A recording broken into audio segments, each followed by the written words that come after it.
pourquoi avoir choisi les réseaux sociaux au lieu de médias traditionnels ou une conférence de presse classique pour vous exprimer pour la première fois?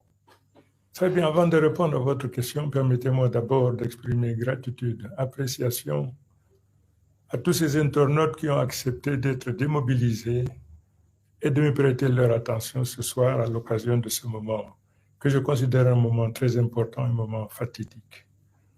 Vous posez la question de savoir pourquoi est-ce que j'ai choisi les médias sociaux.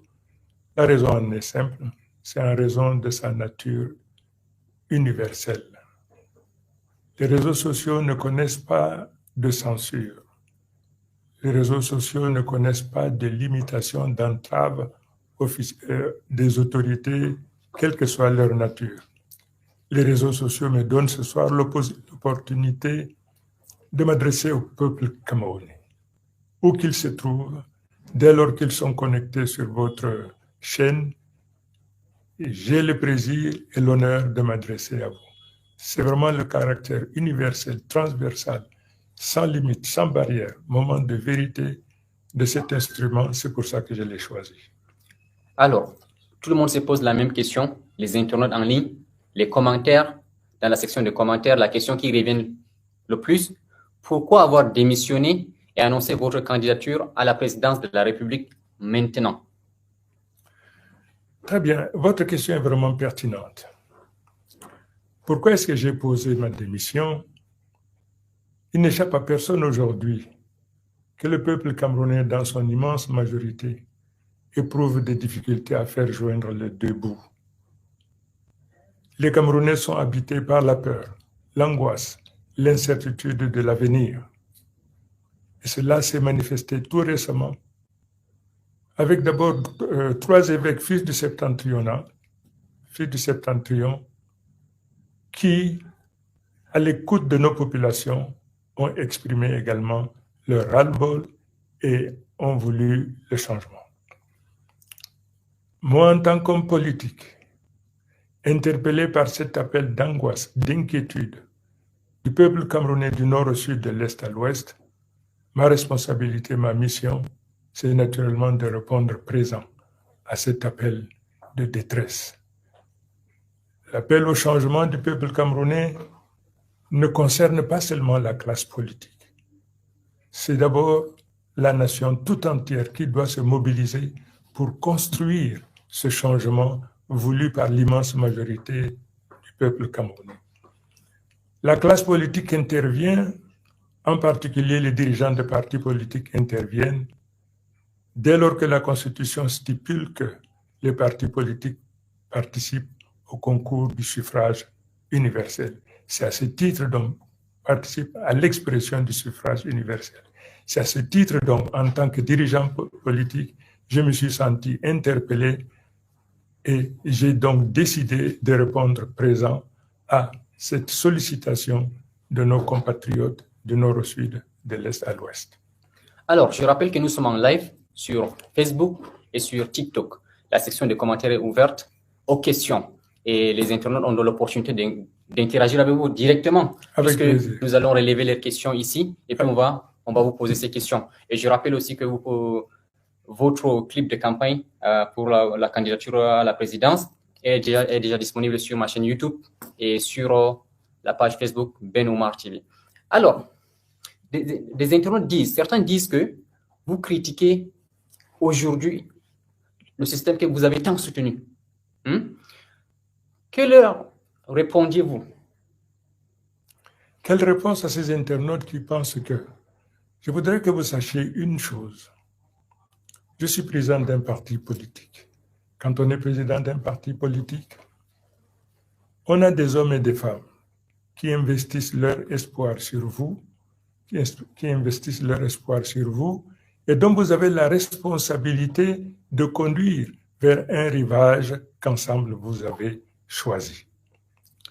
Mais lorsque, dans l'exercice de vos fonctions, vous vous apercevez que, alors que ce peuple dont vous êtes les dirigeants réclame à corps et à cri le changement, et que les actes que vous posez au gouvernement au quotidien ne répondent pas à leurs aspirations, vous n'avez pas de choix que d'opérer un choix. Soit vous obéissez à vos responsabilités gouvernementales et dans ce cas, vous aliénez le peuple. Ou alors vous choisissez donc d'être à l'écoute du peuple et dans ce cas, vous aliénez le gouvernement. Nous avons opéré un choix parce que nous avons estimé que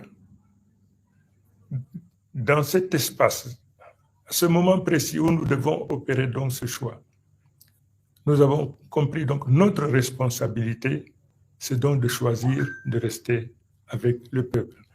Parce que, comme on a l'habitude de dire, ce choix, il est cornélien. Soit vous choisissez le gouvernement et vous abandonnez le peuple, vous l'aurez trahi, soit vous choisissez le peuple et puis vous aurez donc abandonné le gouvernement. J'ai toujours dit une chose, aujourd'hui je suis en immersion avec le peuple, c'est tous les jours que je partage la vie du peuple. Mon choix était donc vite fait. J'ai choisi donc d'être aux côtés du peuple et de participer de manière active au changement tel qu'il l'a exprimé. Alors, nous relevons la première question d'un internaute ici. Il dit, Monsieur Chiroma, vous évoquez un impératif moral qui vous a poussé à quitter le gouvernement. Pourriez-vous préciser quelle injustice structurelle, qu'elle soit territoriale, sociale ou économique, et quelles actions concrètes envisagez-vous pour remédier si vous êtes appelé à exercer ces responsabilités? Vous savez, lorsqu'on est en immersion avec le peuple, on est en contact avec le peuple. Les difficultés auxquelles ce peuple est rencontré, vous les vivez au quotidien. Vous avez posé la question précise de savoir de quoi il s'agirait éventuellement. Les difficultés sont multiples. Elles sont multiples et c'est difficile naturellement de les énumérer, de les énoncer. Et c'est pour cette raison que lorsque vous me posez la question de savoir qu'est-ce que j'entends faire, naturellement j'entends, relevant de ma compétence, de poser tous les actes qui me permettent donc de régler les difficultés auxquelles les Camerounais sont confrontés. Alors, après 20 ans de collaboration avec le président Paul Biya, vous affirmez aujourd'hui vouloir opérer une rupture. En quoi votre vision actuelle pour le Cameroun se distingue-t-elle véritablement de l'héritage politique que vous avez contribué à apporter durant ces 20 années? Écoutez, votre question est pertinente.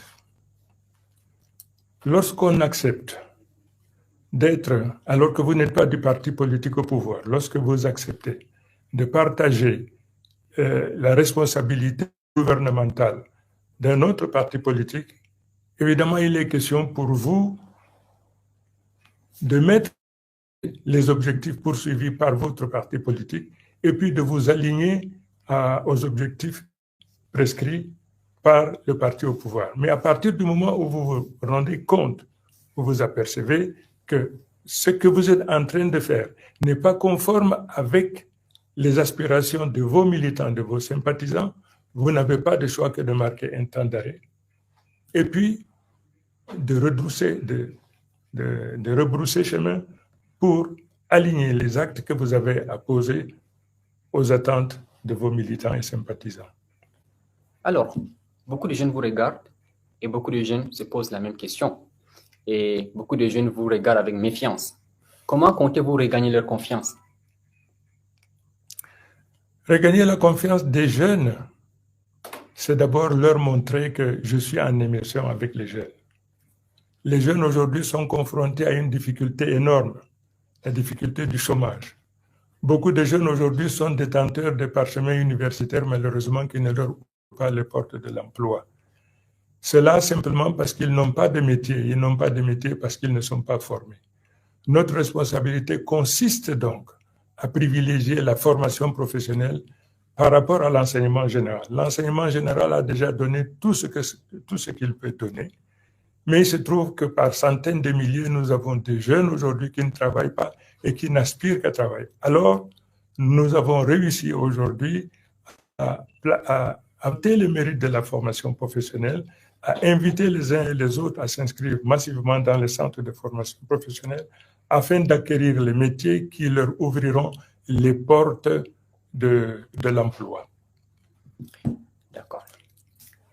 Avez-vous un message particulier pour cette jeunesse qui n'a jamais voté, qui doute même déjà et qui galère? Vous avez parlé de formation professionnelle et ces jeunes qui sont déjà détenteurs de diplômes, qu'en est-il de leur cas, qui sont déjà formés, qui ont un diplôme académique? D'abord, à tous ces jeunes-là, je leur dis ce que tous nous connaissons. Il se dit que tout ce qui se fait pour vous sans vous, se fait contre vous. Les jeunes doivent s'impliquer, les jeunes doivent s'orienter aujourd'hui vers les formations professionnelles qui leur ouvrent les portes de l'emploi. Indispensable. Ce que nous faisons aujourd'hui pour cette jeunesse-là, c'est d'abord réhabiliter, valoriser la formation professionnelle. Je voudrais rappeler que de l'indépendance jusqu'à date, le gouvernement n'a pas construit un seul centre de formation professionnelle digne de ça. Et c'est donc pour cette raison que nous avons pris des mesures conformément aux prescriptions du gouvernement de valoriser la formation professionnelle et de faire en sorte que la formation professionnelle redevienne un ordre d'enseignement au même titre que les autres ordres de formation. Donc, la formation professionnelle est le moyen le plus efficace pour permettre à la jeunesse de pouvoir acquérir un métier qui leur permettra de s'installer soit en auto-emploi ou alors parce qu'ils sont formés dans un métier pour lequel le secteur de production déficitaire en aura besoin. Nous avons vu le clip de campagne de votre candidature et vous avez parlé de redonner le pouvoir au peuple. Quand vous dites que vous voulez redonner le pouvoir au peuple, qu'est-ce que ça veut dire concrètement, Monsieur le Président? Ça veut simplement dire une chose. Quelle que soit la décision, quelle que soit son importance, dès lors que l'objectif poursuivi, c'est le confort, le bien-être du peuple, nous nous engageons donc à associer le peuple, à prendre part effectivement à toutes les décisions que nous prendrons, de telle façon que le peuple se sente concerné par la décision que nous avons prise et participer à sa mise en œuvre. Alors, comme c'est un moment d'interaction avec vous, en direct, avec les jeunes qui nous regardent, il y a une question qui revient aussi. Si vous êtes candidat à la présidentielle, quelles seraient vos 3 mesures phares pour transformer le quotidien des Camerounais dès que vous serez au poste? Dès qu'on arrive au gouvernement, la première responsabilité, c'est celle d'abord de lutter contre les inégalités et les injustices.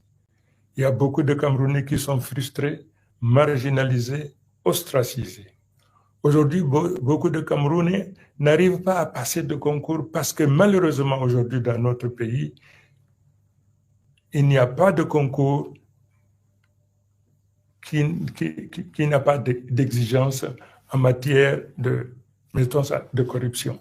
Donc nous lutterons, nous prendrons toutes les mesures, toutes les dispositions pour que les concours, quand ils sont ouverts, qu'ils soient accessibles à tout le monde. Ça, donc, c'est la première mesure. La deuxième mesure, c'est de faire en sorte que le coût de la formation professionnelle, aujourd'hui qui est prohibitif, le coût de la formation professionnelle doit être ramené au prorata du pouvoir d'achat des parents, ce qui fait donc que nous éliminerons la discrimination par l'argent. C'est-à-dire, aujourd'hui, par exemple, pour aller dans nos universités, quelle que soit la faculté, vous payez 50 000 francs. Mais dans les écoles de formation professionnelle, il y a des formations qui coûtent 200, 300, 400, 500 000, voire davantage. Démocratiser la formation professionnelle consiste simplement à prendre des mesures qui ramènent donc le coût de la formation professionnelle au même niveau que celui que l'on paye lorsqu'on entre dans les facultés.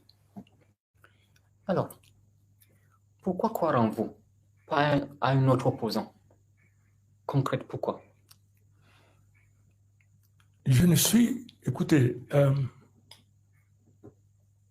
je ne suis pas, comment dirais-je ça? Je ne suis pas un opposant qui abandonne les raisons pour lesquelles le parti auquel il adhère fixe.